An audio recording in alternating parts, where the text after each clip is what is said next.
So, how in the world does a single assassination in Sarajevo lead not just to one world war, but to the unbelievable ideological horrors of a second one? Today, we're going to trace that dark path, all the way from the structural flaws of 1914 to the genocidal fury of 1941. We're connecting two of the 20th century's absolute worst catastrophes. So, how did it happen? Well, let's connect the dots. I think this quote just nails the atmosphere of pre-war Europe. It wasn't about one single problem ready to blow. No, it was more like a whole continent filled with multiple, separate pressures, all cranked up way too high, all building towards a catastrophic failure. The entire system was just primed for disaster. Okay, so let's dig into that tinderbox. The potential for a massive continent-spanning war wasn't some kind of accident. It was literally built right into the political and military structure of early 20th century Europe. And there were four key fuels making the whole situation so incredibly volatile. Now, what's really fascinating here is how these four things fed off each other. You had this aggressive nationalism, right? And that fueled these intense imperial rivalries for colonies around the globe. Well, all that competition led straight to militarism, with nations building up these enormous armies and really rigid war plans. And then you have the alliance systems, the Triple Alliance and the Triple Entente, that basically meant any little squabble between two nations could instantly drag everyone else into the fight. It was just a vicious, self-reinforcing cycle of tension. So with all that fuel just lying around, all it really took was a single spark.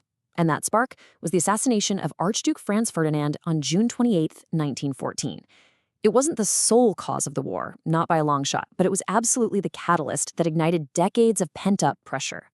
I mean, just look at this timeline. It shows you exactly how fast things spun completely out of control. It's wild. In just 37 days, a regional political murder in the Balkans escalated into a full-blown continental war that involved every single major power. The speed was just breathtaking, and it was all driven by a series of very deliberate, very high-stakes decisions. So how did the dominoes fall so quickly? Let's walk through this chain of decisions. First, Germany gives Austria-Hungary what's called a blank check, basically saying, we've got your back no matter what you do. This makes Austria-Hungary feel bold enough to issue an ultimatum to Serbia that was literally designed to be rejected. When Serbia obviously can't agree to everything, Russia, who sees itself as the protector of all Slavic people, starts mobilizing its massive army. For Germany, that's it. That's the trigger. Their entire war strategy, the famous Schlieffen Plan, depended on lightning speed. So the second Russia starts mobilizing, Germany feels like it has to act, and act immediately. So what this all really comes down to is this. The long-term forces, the alliances, the nationalism, all that stuff, they created the trap. But it took specific, conscious choices by leaders in Berlin, Vienna, and Moscow to actually spring that trap and plunge the entire continent into war. It was really a perfect storm of structural pressure and human error. And this is the critical bridge in our story. The First World War didn't just cause a horrifying amount of destruction. It fundamentally changed the rules of politics and violence forever. It normalized a scale of killing that made the horrors of the next war possible, even thinkable.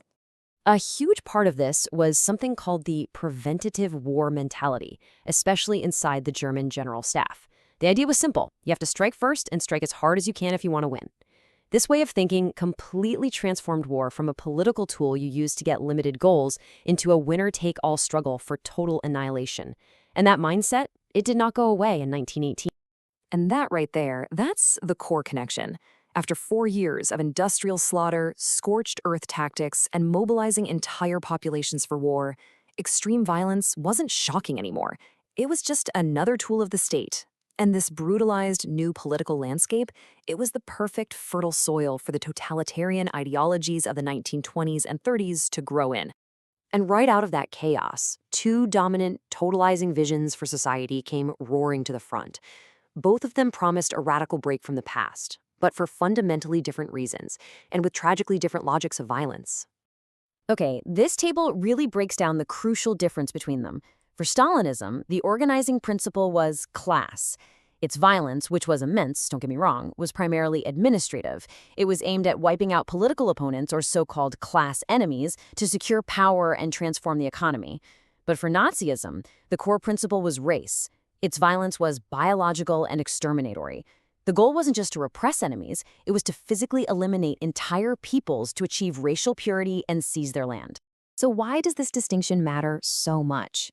Because for the Nazis, mass murder wasn't some terrible byproduct of trying to get political control. No, it was the entire point. The physical extermination of groups they deemed racially inferior, like Jews and Slavs, was a central, non-negotiable policy goal. It was absolutely essential to their vision of the future. And you just cannot find a more horrific application of this logic than in the invasion of the Soviet Union in 1941, an event known as Operation Barbarossa.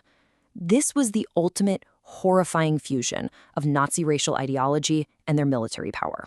It's so important to understand that Barbarossa was not a conventional war.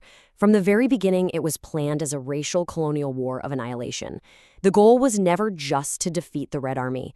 It was to conquer territory, what they called Lebensraum, or living space, and completely remake the demographics of Eastern Europe through mass murder and starvation. And the proof for this is just undeniable when you look at the actual policies they planned and carried out. The Hunger Plan was a deliberate strategy to starve tens of millions of civilians to death just to feed the German army and the people back home. Millions of Soviet prisoners of war were systematically murdered or just left to die. And General Plan Ost was the actual blueprint for the ethnic cleansing and colonization of the entire region. This was, without a doubt, genocide by design. But how was this genocide actually carried out? I mean, what did it look like on the ground? Well, the final piece of this whole puzzle is understanding that the machinery of the Holocaust wasn't some single monolithic thing. Its methods were ruthlessly and efficiently adapted to the conditions they found themselves in. There's a really powerful argument here that the how of the genocide depended heavily on how much state control the Nazis actually had in a given area. They were brutally pragmatic, using totally different tools for different environments. This slide really shows you the two main contexts. So on one hand, you have areas where the state had totally collapsed, like in eastern Poland and Ukraine. Here, the method was the Holocaust by bullets. These mobile killing squads, the Einsatzgruppen, could just roam around with total impunity carrying out mass shootings. But then, on the other hand, in places where they had a stable occupation with German bureaucratic control, like in central Poland, they could build the industrial machinery of murder, the ghettos, the railways, and the extermination camps like Auschwitz. So the key takeaway here is that the Nazis were terrifyingly adaptable. They exploited both chaos and control to achieve the exact same goal. Where there was no state, they used bullets. Where they had built a state, they used gas. The method changed depending on the situation, but the genocidal intent, that remained absolute. Which brings us right back to where we started. The structures of 1914, all that nationalism, the alliances, the militarism, they built the tinderbox. But it was the specific choices of leaders that lit the match. And the inferno that followed created an environment where an ideology of pure annihilation could grab hold and build its own machinery of murder. The question this history leaves us with is a really chilling one for our own time. Are we paying enough attention to both the dangerous structures and the choices that could ignite them?